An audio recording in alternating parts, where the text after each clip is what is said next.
गुजरात के केवड़िया से पीएम मोदी ने सी प्लेन का शुभारंभ किया और इस तरह देश को पहला सी प्लेन मिल गया। ये प्लेन पानी और जमीन दोनों में उड़ान भरने में सक्षम है। खास बात यह है कि इस प्लेन में एक बार में 19 यात्री उड़ान भर सकते हैं।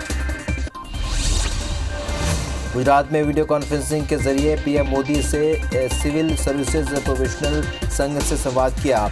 पीएम मोदी ने नए अफसरों से कहा कि अपने संकल्प कागज पर लिखें। आपका काम देश को आगे ले जाएगा। आपके फैसलों में देश हित झलके। आपको खुद से वादे करने होंगे।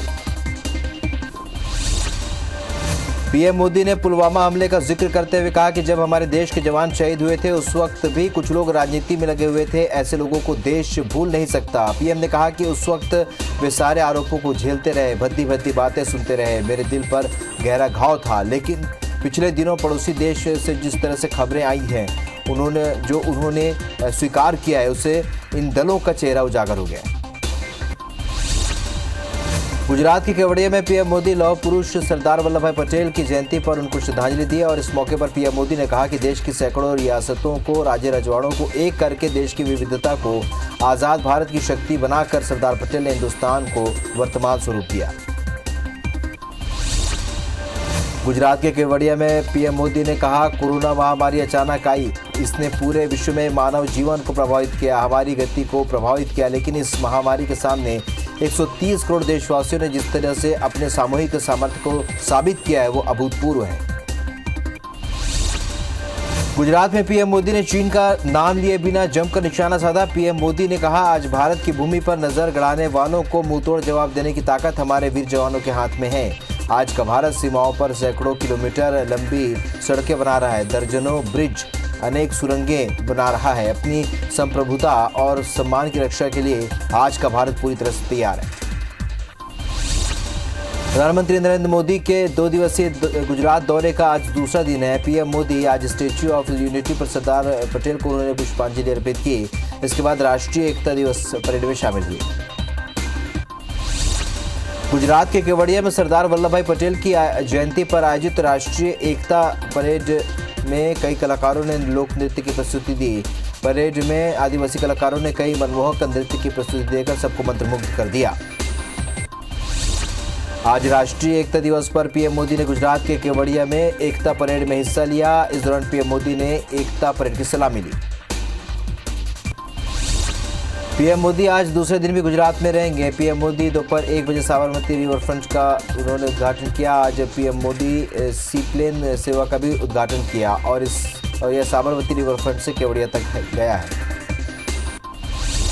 आज पूर्व प्रधानमंत्री इंदिरा गांधी की पुण्यतिथि है। दिल्ली में शक्ति स्थल पर कांग्रेस के नेता प्रियंका गांधी वाड्रा ने पूर्व प्रधानमंत्री इंदिरा गांधी की पुण्यतिथि पर शक्ति स्थल पर उन्हें श्रद्धांजलि दी। तुर्की और ग्रीस बॉर्डर पर भूकंप के तेज झटके महसूस किए गए। रिक्टर स्केल पर भूकंप की तीव्रता 7.0 मापी गई। भूकंप के बाद ग्रीस में सुनामी ने दस्तक दी। भूकंप ने तुर्की में भारी तबाही मचाई। इजमीर में कई जगह इमारतें गिर गई। वहीं भूकंप से तुर्की में 6 लोगों की मौत हो गई, जबकि 200 से ज्यादा घायल हुए। मालाबार नौसेना अभ्यास का पहला चरण 3 से 6 नवंबर के बीच विशाखापट्टनम तट के पास बंगाल की खाड़ी में होगा। इसमें भारत, अमेरिका, जापान और ऑस्ट्रेलिया की नौसेनाएं भाग लेंगी। वहीं नौसेना अभ्यास का दूसरा चरण 17 से 20 नवंबर के बीच अरब सागर में तय किया गया है। इलाहाबाद हाई कोर्ट ने एक मामले में कहा है कि महज शादी के लिए धर्म परिवर्तन वैध नहीं है। अदालत ने ये टिप्पणी उस याचिका को खारिज करते हुए दी जिसमें एक नवविवाहित जोड़े ने अदालत से पुलिस और लड़की के पिता को उनके वैवाहिक जीवन में खलल नहीं डालने का निर्देश देने की गुहार लगाई थी। मुरैना में कांग्रेस प्रत्याशी पंकज उपाध्याय ने हजारों कार्यकर्ताओं के साथ जौरा थाने का घेराव कर दिया। चेकिंग के दौरान पुलिस ने कार्यकर्ताओं की गाड़ी से 48,000 रुपये कैश बरामद किए, जिस पर कांग्रेस नेताओं ने कार्यकर्ताओं से अभद्रता का आरोप लगाकर थाने का घेराव किया। मरवाही चुनाव में छत्तीसगढ़ जनता कांग्रेस ने भाजपा को समर्थन का ऐलान कर दिया और इन खबरों के बीच देर रात पार्टी अध्यक्ष अमित जोगी ने भी सोशल मीडिया में इसकी पुष्टि कर दी। इस फैसले के बाद कांग्रेस ने दोनों ही पार्टियों पर प्रहार तेज कर दिया है। मंत्री जयसिंह अग्रवाल ने दोनों पार्टियों पर गंभीर आरोप लगाए हैं। स्टार प्रचारक की सूची से नाम हटने के बाद भी पूर्व मुख्यमंत्री कमलनाथ आज आगर मालवा के साथ हाटपिपलिया में सभा ली और चुनावी दौरे पर रवाना होने से पहले कमलनाथ ने कहा कि स्टार प्रचारक न कोई कद है और न ही पद है।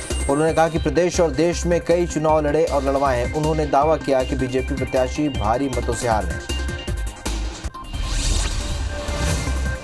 पेंड्रा में अमित जोगी ने कहा कि बीजेपी और जेसीसीजे का स्थायी गठबंधन नहीं है। वर्तमान परिस्थिति को देखते हुए फैसला लिया गया है। यहाँ का मतदाता मेरा परिवार है। लोगों के कहने पर बीजेपी को सपोर्ट किया है। उन्होंने कहा कि बीजेपी का साथ देना जनता की मांग है।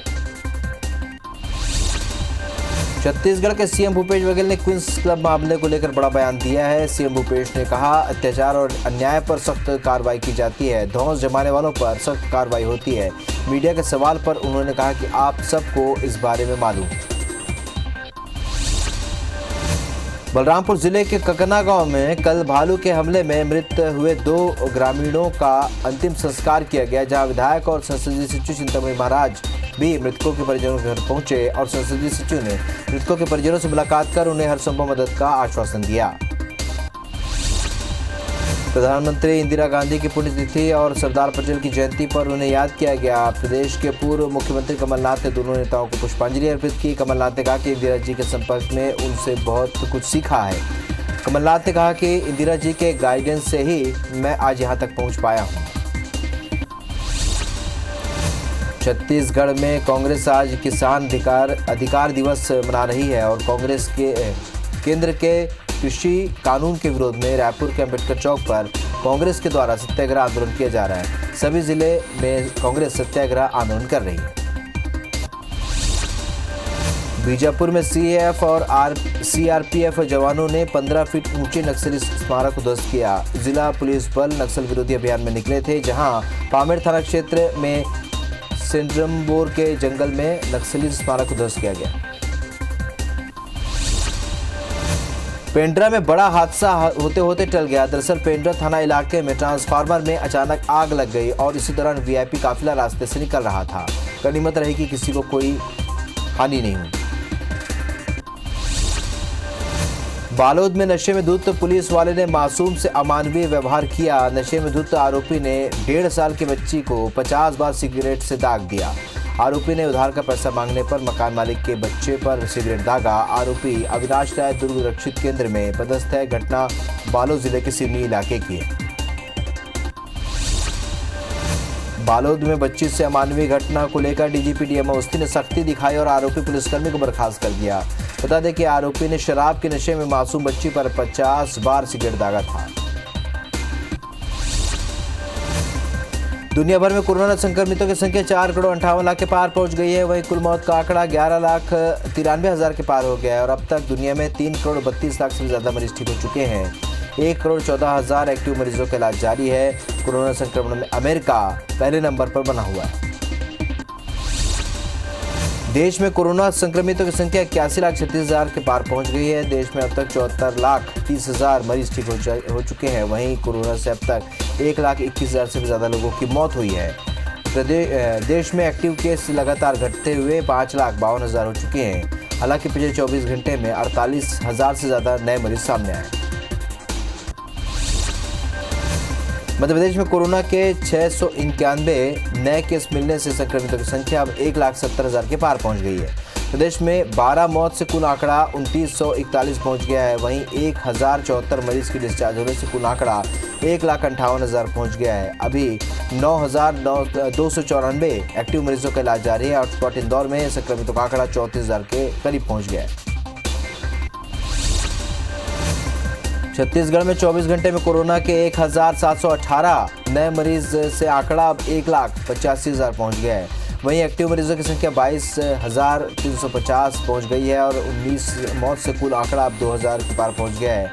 प्रदेश में 1,372 मरीज डिस्चार्ज होने से कुल आंकड़ा अब 1,59,000 के पार पहुंच गया है। वहीं राजधानी रायपुर और जांजगीर में 152, रायगढ़ में 285 और बिलासपुर में 117 नए मरीज सामने आए।